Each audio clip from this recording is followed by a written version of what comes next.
Well, hi everybody. My name is Coltyn Turner. I'm 17 years old and I use cannabis for Crohn's disease. My story started back in 2011 when I drowned in a Boy Scout camp lake. The bacteria from the water kind of triggered my Crohn's disease. We had no idea I even had it. But after the drowning, my symptoms began to amplify. And I was on numerous pharmaceutical medications that did more harm than good. Some of them are Azicol, which was like a Tylenol every day, which didn't work. Prednisone, which puffed my face up and deteriorated the bone in my heel to the point where I had to wear a boot for 3 months. Remicade, which gave me medically induced rheumatoid arthritis and lupus. Methotrexate, which after one shot gave me a nosebleed that lasted 15 minutes long. And the last pharmaceutical, there are countless other pharmaceuticals that I haven't listed, but the most memorable one for me was Humira, which is what I'm holding in my hand right now. That's me before taking it, and then on the one on the right is after. But it didn't work. It actually gave me a tuberculosis and T-cell lymphoma scare, and it had swollen my lymph nodes to the size of golf balls. And the doctors were so afraid that it was T-cell lymphoma, because if I was diagnosed with it, I would die 6 weeks after my diagnosis. So they wanted to figure out what it was. So they decided to have surgery to remove the lymph node on Friday the 13th. Now, whenever someone tells you, what's so unlucky about Friday the 13th? Tell them this. 3 days after the surgery, we get a call saying, hey, you need to come back in while the cut is still fresh, because we took out the wrong organ. They ended up taking out salivary glands by mistake, so I don't produce any saliva on this side. Now that plus a digestive disorder is already a problem.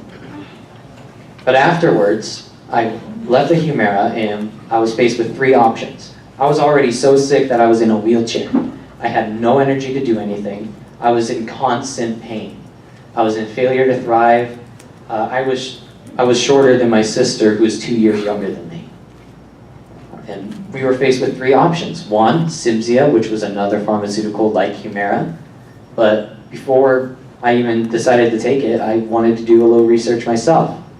And I found out that if you took Remicade, Humira, and are an adolescent male, your chances of developing T-cell lymphoma will increase by 66%. That was one option. The next option was surgery. And in that, they would remove 22 centimeters of inflamed bowel, which is over a foot. And I would have a colostomy bag on my side for the rest of my life. I was already in failure to thrive, so I wouldn't grow anymore. And it may not even work. And their third option was alternative treatments. So we began researching.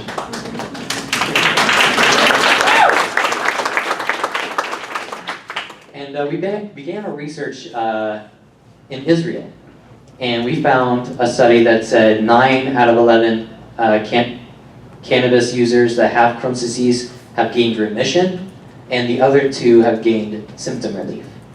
And Colorado had just legalized, so we thought we should go there and try it to see if it works.